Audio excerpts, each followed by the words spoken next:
누가복음 13장은 빌라도로 대표되는 권력자의 비행을 소개하며 시작합니다. 세상에나 갈릴리 사람들을 죽여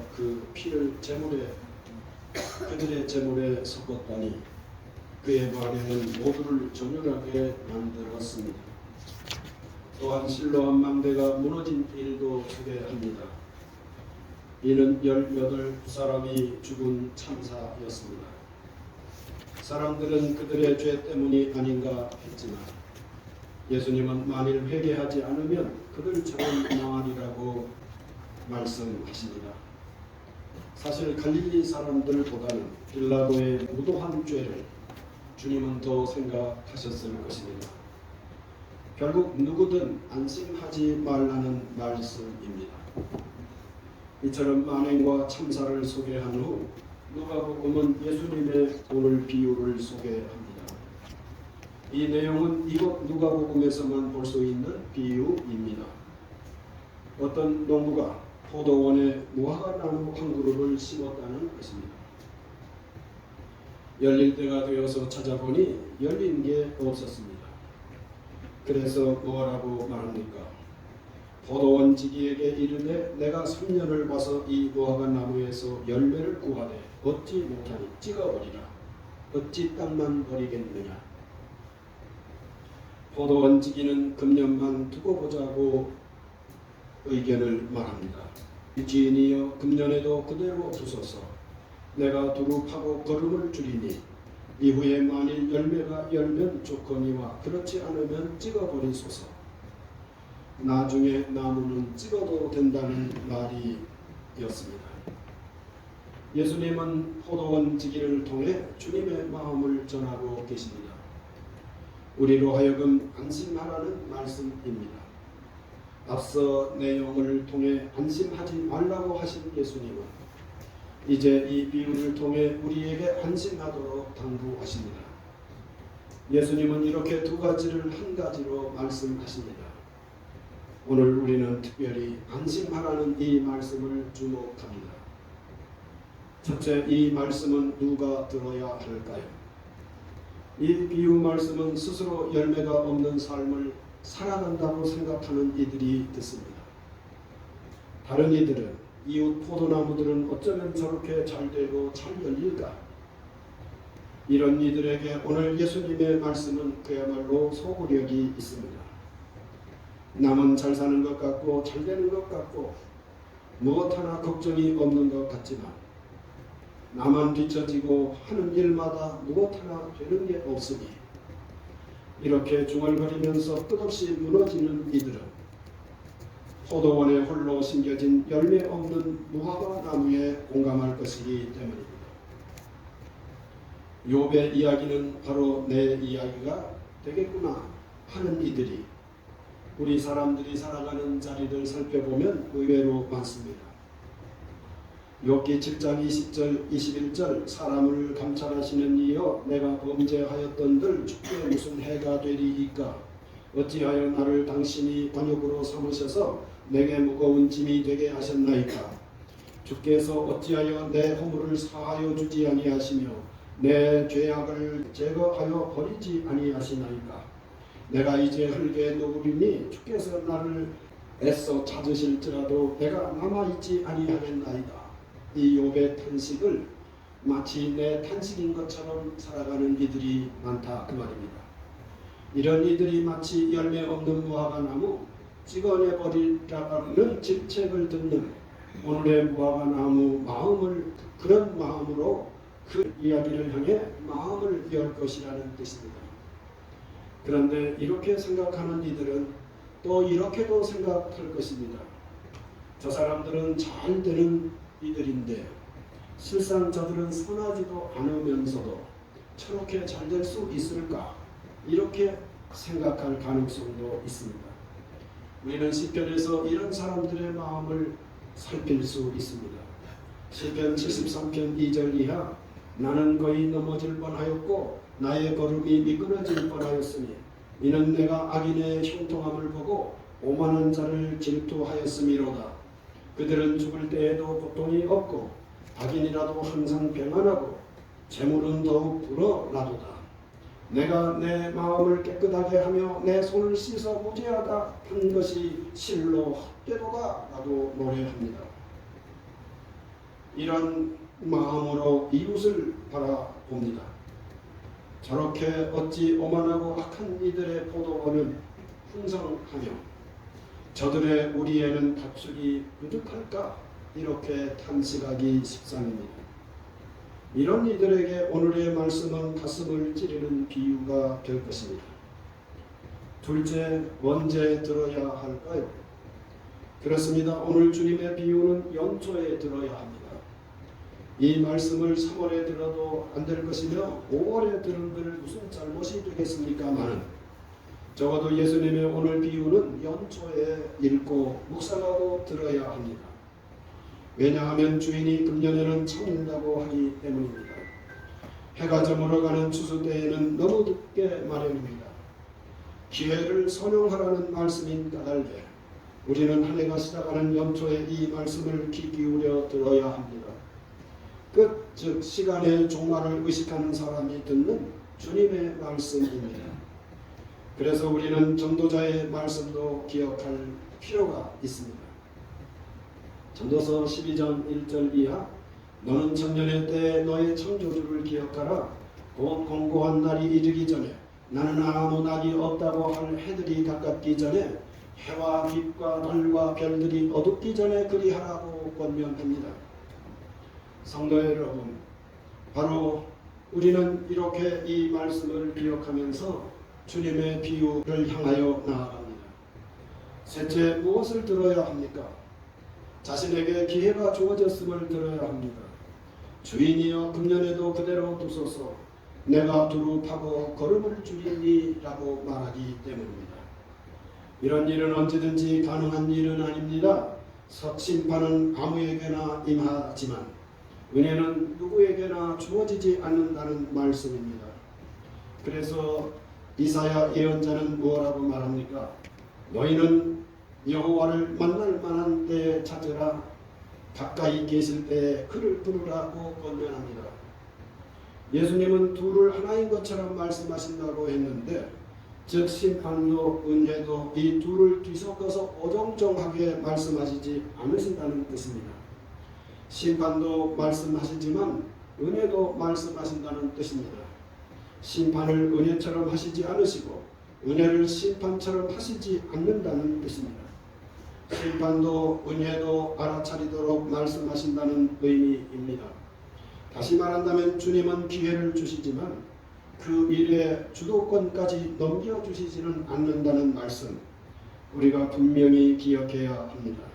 이것이 오늘 우리가 들어야 할 주님의 말씀입니다. 성도님들, 우리가 들어야 할 말씀은 이제 다 들은 것 같습니다. 누가 들어야 합니까? 언제 들어야 합니까? 무엇을 들어야 합니까? 주님의 말씀을 들으면서 품게 되는 내용입니다. 그렇지만 무언가 낯설지 않습니까? 왜냐하면 포도원에 무화과 나무라니 이건 무슨 상황일까요? 포도원에서 왠지 열매 없는 포도나무 한 그루가 있어서 포도원 지기를 마음 졸이게 하는 경우라고 해야 더 일반적이지 않겠습니까? 이런 생각에서 우리는 벗어나기 어렵습니다. 왜 하필이면 포도원에 한 그루 무화과 나무라는 말일까?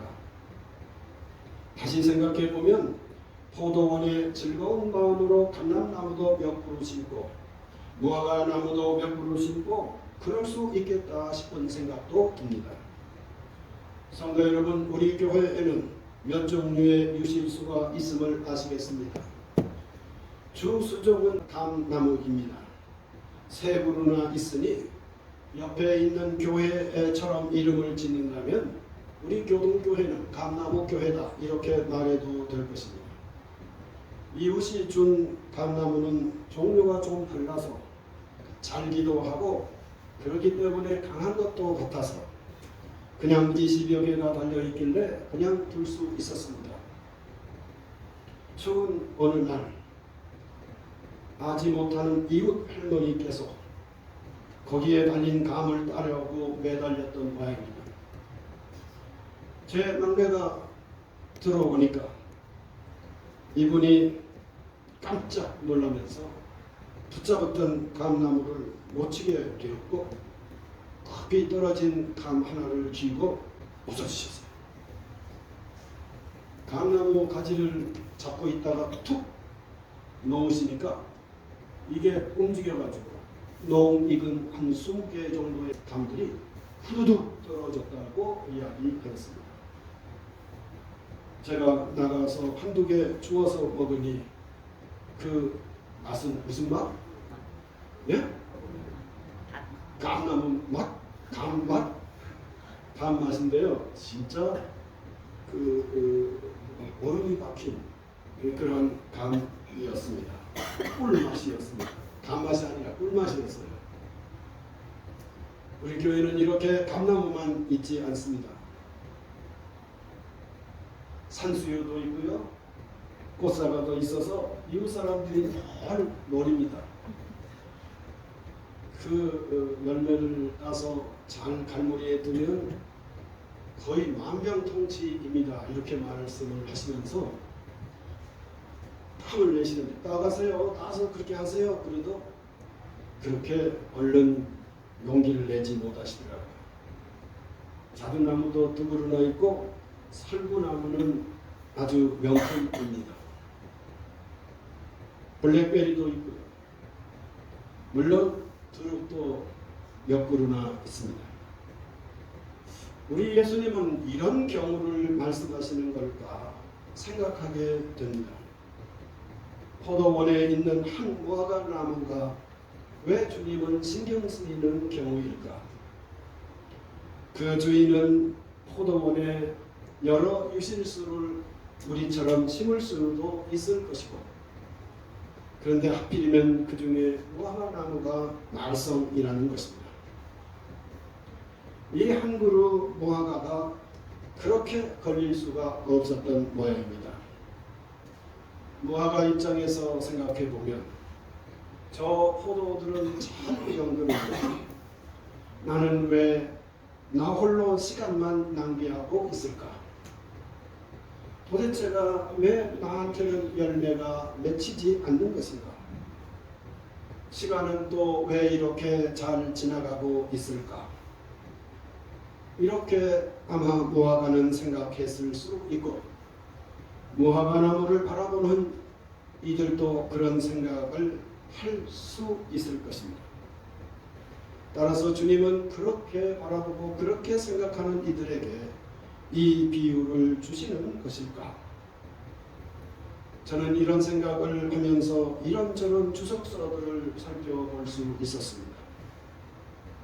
어떤 주석가가 말하기를 이 비유의 배경에는 바로 제가 묵상하고 있는 이런 내용들을 뒷받침하는 의견을 말할 줄 알았습니다. 그런데 제가 지니고 있는 그 어떤 주석가도 저를 뒷받침해주는 의견을 싣고 있지 않았습니다. 제 생각에 동의하는 이들이 하나도 없었습니다. 포도 열매들은 잘 열리는데 이 무화과나무 한 그루만 열리지 않는 이 독특한 상황을 우리들의 삶에 연결시킬 수 있는 그런 의견을 본문에서 찾아내는 분이 한 사람도 없었습니다. 성도 여러분, 이런 때는 성경을 보는 입장에서 조심해야 된다는 것을 이해하실 것입니다.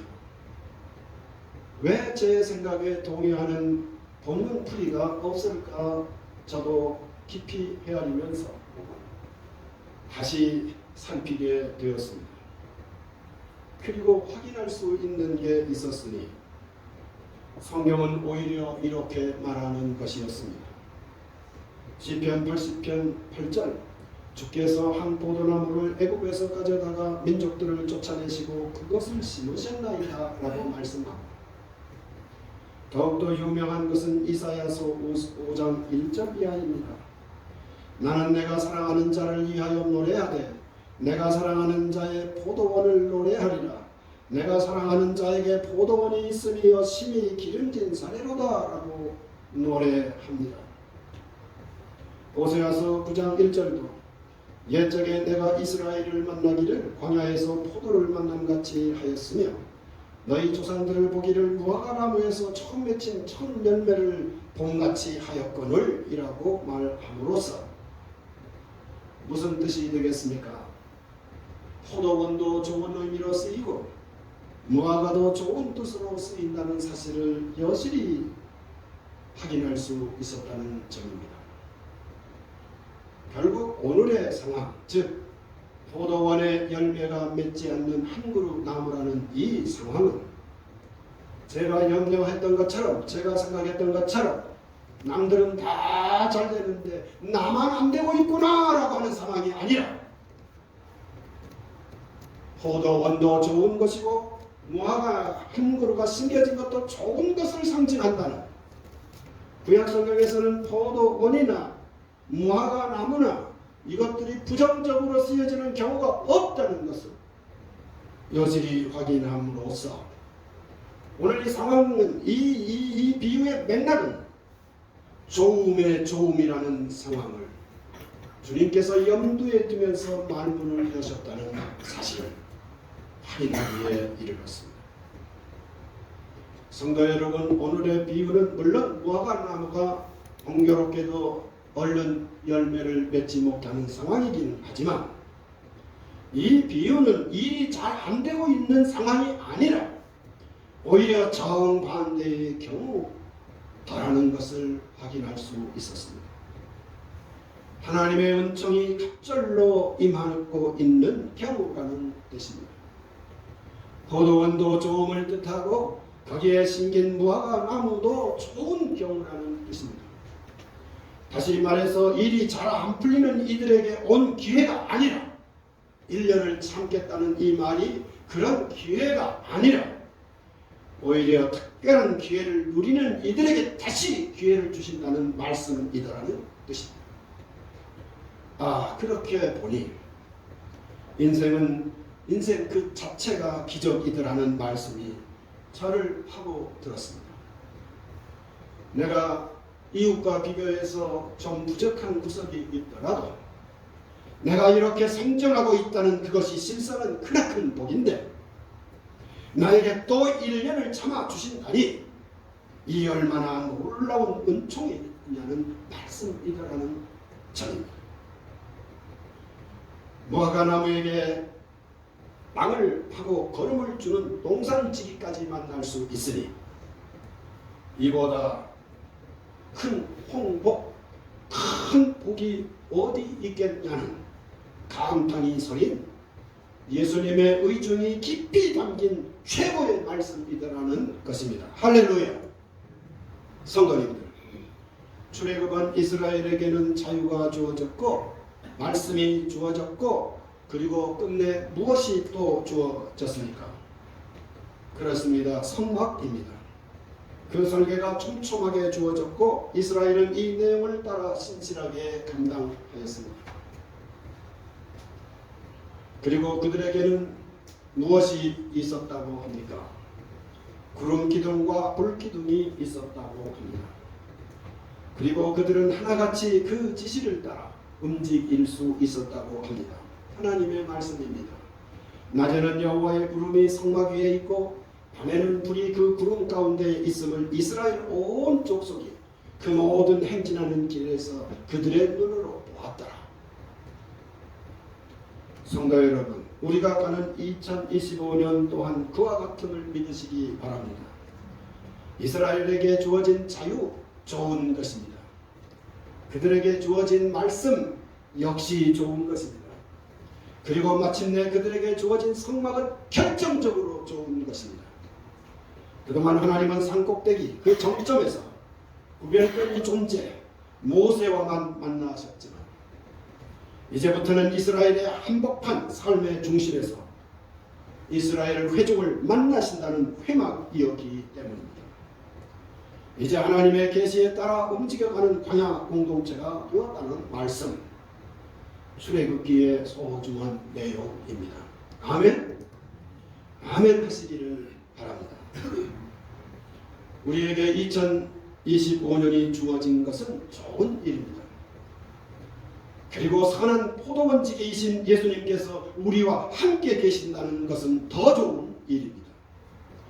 그분 예수님으로 말미암아 우리에게는 2025년이 은혜의 해가 될 것임을 믿고 한 해의 삶을 설계할 수 있기에 우리는 복의 복을, 좋음의 좋음을 누리는 주의 백성이 될 것입니다.